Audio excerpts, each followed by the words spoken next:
ma Serigne Niang di ko gërëm di gërëm bu baax ma Iba Pène bi ñu doon partagé plateau bi. waaw tey mbokk yi gis ngeen ko tey mooy nekk ñaar fukki fan ak juróom-ñett ci weer octobre moom mu ngi dal di tàgg octobre 2025. mu ngi ay quelques heures wala quelques jours moo ci des mu dal di tàggatoo mu dikk yéen nag yi ñu doon teewlu depuis suba ba léegi 6h30 mën di leen li gën a fës tey ci xëti yónnikaay bu ñu ko jëkkee rek ak Direct News nag dafa ñëw ci salon international des médias d'Afrique mu nekk initiative boo xamante ni fii ci Sénégal lañ amee initiative bi mooy nar a waxtaanee lépp lu benn salon boo xam dañ koy def dajale mboolem médias yu d'Afrique ndaxte Afrique am na ay médias donc réew yu nekk ñu dajale seen i médias ñu ñëw waxtaan thème bi nag nekk l'Afrique face au nouveau enjeu de médias salon bii nag mbokk yi moom la journal bii di Direct News moo de xëy gis ngeen ko ki nga xamante mooy plaidoyer de Matar Sylla moom kenn dootu ko présenté ci même réew. Nous pensons concrètement au renforcement des moyens alloués aux médias publics, au patrimoine précieux des archives nationaux, écrits audiovisuels, à la Bibliothèque nationale, last but not least, à la nouvelle autorité de gestion de régulation des médias et la publicité et la direction de la communication. Beneen façon bu ñu war a gisee média mboolem média yi nekk ci Afrique donc salon boobu mbokk yi moom la journal bi di Direct News moom la dal di xëyee. mbokk yi bu ñu jógee ci Direct News dañuy ñëw ci li nga xamante rek moom la enquête yéen kay xëyee climat et politique voilà réew mi climat ak politique lan la climat bi xam ne ak politique la température se refroidit à Diamniadio voilà mu ngi ne journal baa ngi noonu donc boo xoolee fii ci image yi di ngeen docteur Abdourahmane Diouf mu waxoon Moussa Balla Fofana donc gis ngeen ko ministre de l'économie de la coopération docteur Abdourahmane Sarr Mary Teuw Niane directeur de cabinet du président de la République donc mën nañ jàpp ne daal sedd am na donc ci déclaration yi fi jot a ji sugum Bassirou BSL Diop absent Al Amino représenté Abdourahmane Sarr Mary Teuw Niane Bassirou Fofana se joignent à la fête la question climatique une priorité nationale la vision 2050 docteur Abdourahmane Diouf chacun est un maillon important de la chaîne donc ci climat bi loolu xew la woon Ousmane Sonko annoncé na une baisse des prix ci carburant bi d'électricité loolu mu nekkul am solo mbokk dañ ñëw ci laas yéeni kaay mu ngi ñëwaat ci diggante Sonko Abdourahmane Diouf de la concordance à la concurrence voilà coow li daal mel ni diggante Ousmane Sonko xam nga samplaaj yi nit ñi samplaaj soit Diomaye day dàq Sonko wala dàq Abdourahmane Diouf yooyu tamit mu ngi noonu mu nekk yoo xamante ni journaux yi ñoo ci joué Assemblée nationale le bureau rétroque cette initiative des députés voilà am na initiative yoo xam ne député jëloon nañ ko mais dal dinañ ko bloqué dal dinañ ko rejeté moom bureau de l'Assemblée nationale bi ci gën a bokk mooy mise en accusation bu Guy Marius Sagna bi contre l'ex-président de la République Macky Sall devant le comité de pilotage du pacte national de stabilité Sonko appelle à se serrer la ceinture voilà mu ngi noonu loolu démb la woon ci immeuble Mamadou Dia mbokk bu ñu jógee ci loolu dañu ñëw ci le quotidien yéenekaay le quotidien ba Madiambal Diagne mi ngi wax ne après sa sortie sur la réconciliation nationale volet de bois vert sur Abdourahmane Diouf voilà mu ngi noonu bi Abdourahmane Diouf waxee kàddam yooyu di waxtaan ci daal ne réconciliation nationale la ñuy demander que président de la République ses responsabilités bu mu ko waxee moom Abdourahmane Diouf Abass Fall dana ko quelle honte et quelle ingratitude amul lu mu ko yàkkul Toussaint Manga ne ko c'est aujourd'hui que ces gens peuvent parler tey jii la nit ñi di mën a wax nga di Seydi Gassama waxaat na la réconciliation sans justice et préparation est une réconciliation entre politiciens Seydou Gato la ko tuddee Seydi Gassama bu fekkente ne dëgg yàlla réconciliation am na justice amul ci loolu Seydou Gato la ko Seydi Gassama tuddee mbokk yi mu ngi noonu alors bu ñu jógee ci le quotidien Madiambal Diagne yi ñëw ci les échos yéenekaay mu ñuy xamal propos polémique du ministre de l'environnement mooy kàddu yi fii Abdourahmane Diouf defoon te moom nag moom ministre de l'environnement et de la transition écologiste Ousseynou Faye charge Abdourahmane Diouf Ousseynou Faye dal na Abdourahmane Diouf mu ne s'il n'approuve plus le projet waaw bu gëmatul projet bi il n'a qu'à démissionner voilà nee na bu Abdourahmane Diouf gëmul projet Pastef na démissionner il n'a jamais cru au projet te moom gëm moom Ousseynou Faye mooy wax mu lu mu mës a gëm moom que mësul gëm il n'a jamais cru le projet Abdourahmane Diouf gëmul projet Pastef n'a aucune leçon à recevoir de lui Pastef amul benn leçon de morale bu may jël ci Abdourahmane Diouf Abass Fall moom it di ngeen li mu wax mu ne l'histoire jox na ma dëgg ci moom. Excellence nouvelle si elle est concrétisée. Sonko annonce une baisse des produits pétroliers d'ici quelques jours, le Ousmane Sonko wax. Il y aura des mesures de baisse sur le courant, l'essence, le gaz et le gasoil. Donc mu ngi noonu mu nekk une très bonne nouvelle boo xamante ni dana am impact bu looloo bu am solo ci askanu Sénégal. Les taxes n'entrent pas dans nos poches mooy taxes yi lu dugg suñu poche Ousmane Sonko ko wax. Mody Guiro plaide pour la réintégration des agents licenciés du service public. Voilà Mody Guiro ci syndicat yi la bokk wala jiite sax syndicat yi mi ngi demande à ce que ñiñ dàq ci service public ñi réintégré wàlleen ci service public donc mu ngi noonu mbokk yi ba tey les échos yéenekaay moo xam leeti loolu le soleil yéenekaay ñëw ci installation du comité du pacte national de stabilité sociale loolu démb la woon bientôt la baisse du prix de l'électricité Ousmane Sonko ko xamle dana électricité seeraay gi mu cher dana wàññeeku loolu premier ministre Ousmane Sonko moo ko xamle ak gaz bi donc ak yeneen produits yoo xamante ni yépp dana bokk ci kii bi béy di añ dal di ko yokkal ne ko renforce notre démocratie sociale pour bâtir un Sénégal de stable et de prospérité Mody Guiro ne ko aucune émergence économique n'est possible sans stabilité sociale donc stabilité sociale daal mooy lépp nga moom ngi gis ni mbokk ci voilà photo baa ngoog Ousmane Sonko Baye di Agne Mody Guiro ji ngeen ko mbokk yaa ngoog di waxtaanee c'est pacte national bi di nga xamante ni jamono jooju Abass Fall moo nekkoon ministre du travail de l'emploi et les relations avec les institutions de la République jamono jooju bi ñu signé pacte national bi alors mbokk yi bu ñu jógee ci loolu dañuy dikk ci li nga xamante rek moom mooy l'évidence yéenekaay ñëw na ci polémique sur la gestion de la mosquée Yara waaw Yara la ñu wax de la fu nekk 20 millions sur 100 attribués par Barthélémy Diaz introuvable loolu doy na waar loolu yéeme na lool l'évidence yéenekaay moo ko xam ne ministre Abdourahmane Diouf et son avenir dans le gouvernement waaw ndax moom ministre Abdourahmane Diouf ak avenir am ci gouvernement bi lan lay doon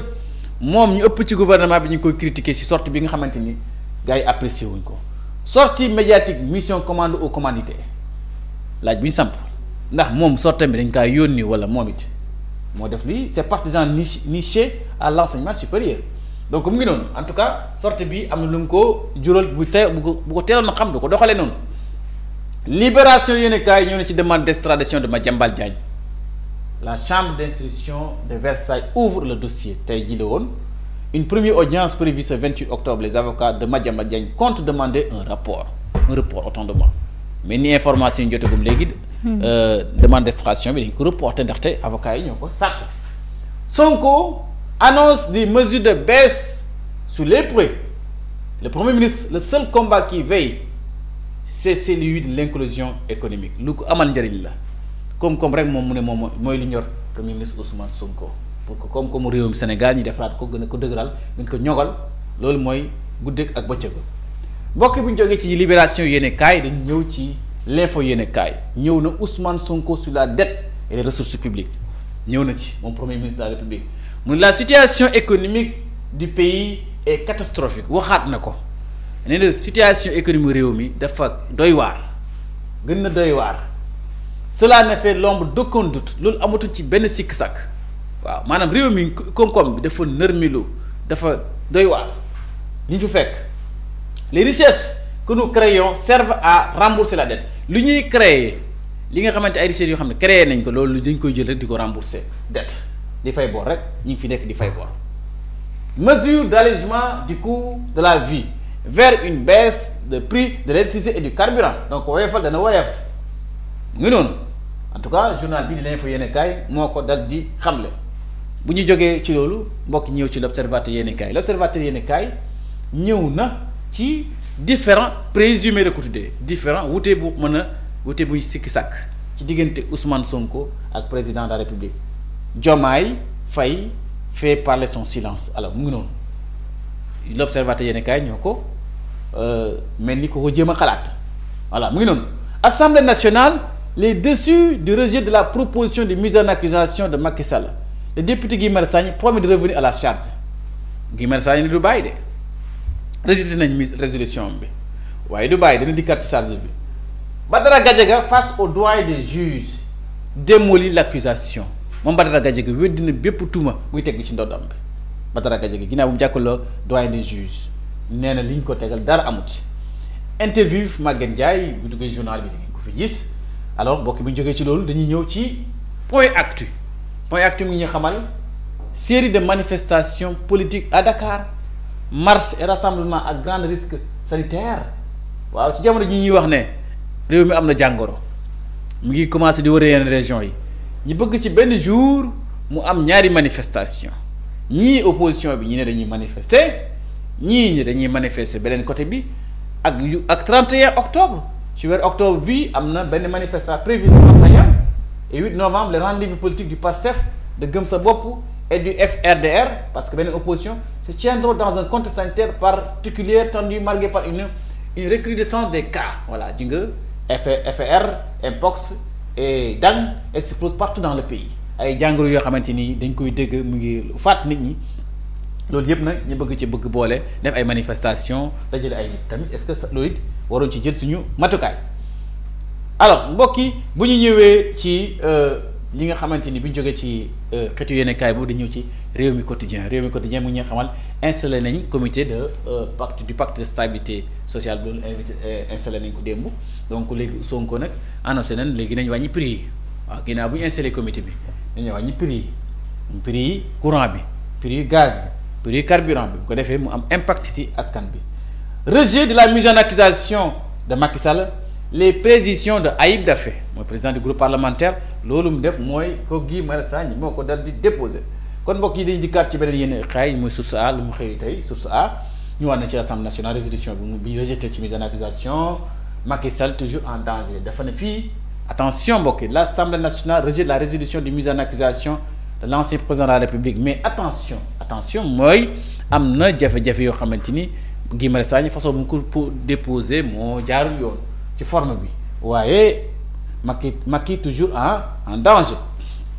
Baisse du coût de l'électricité début des grands chantiers de l'État dès 2026 l'homme du 8 novembre l'a dit kii mooy borom 8 novembre moo ko wax donc 30 établissements de santé publique seront intégrés dans le budget 2026 donc mu nekk ay nouvelles yu am solo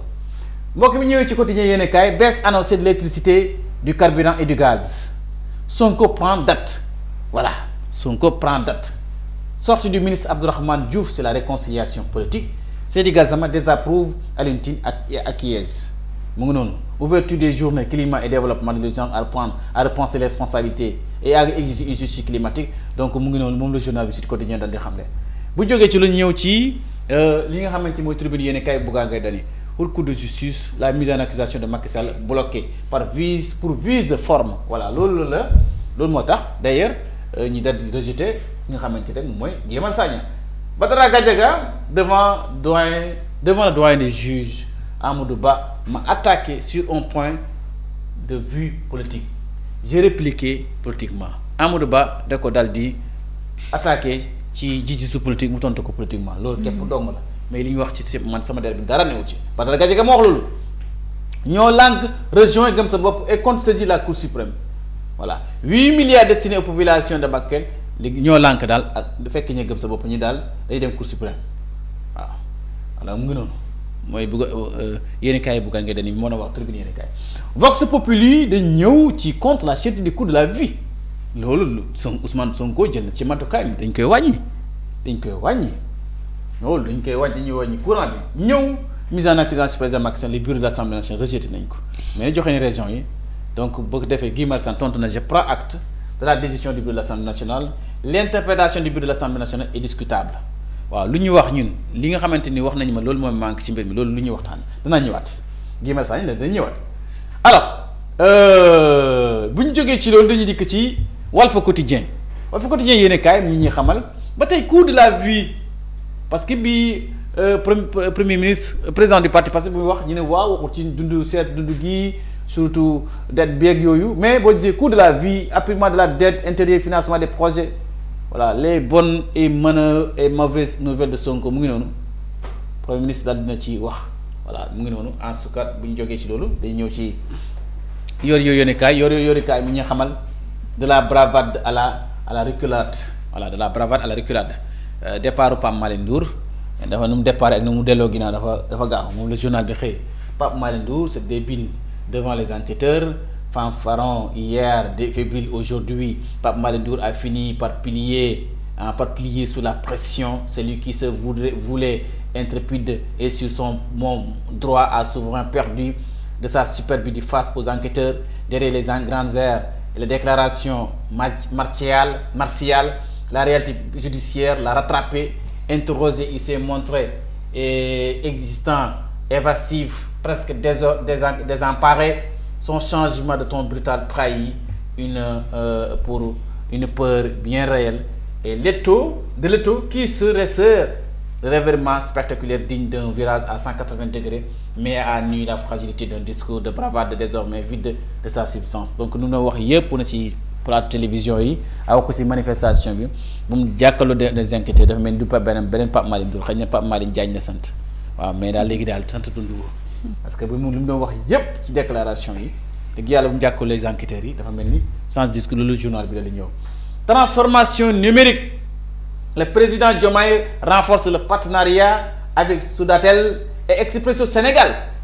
kooku njiiti réew mi ko def dette publique bi nag moom lañ daanale le Sénégal affine sa stratégie pour 2026-2028 donc ba tey ñu ngi ci ay traité trop bonne bu neen kon mbokk yi lii leen indiloon ci lu gën a fës ci xeetu yéenekaay yi mbégte lañ ci am rek vraiment di doon partager yéen di leen ko toppal saa su nekk rek ba altine ba samedi jërëjëf Felmat jërëjëf itam mbokk yi yéen ñuy topp boobu ak léegi 6h30 ba 10h ñu àndoon ak yéen ci actualité yi di ko waxtaanee saa su nekk nag di jaajëfal ñu ngi doon bàyyi xel itam ci plateforme bi Aïcha Dieng Khadija ñu ngi leen di nuyu Yali Diagne aussi ñu ngi koy nuyu Maurice Alphonse Carvalho nuyu nañu ko Alpha Dia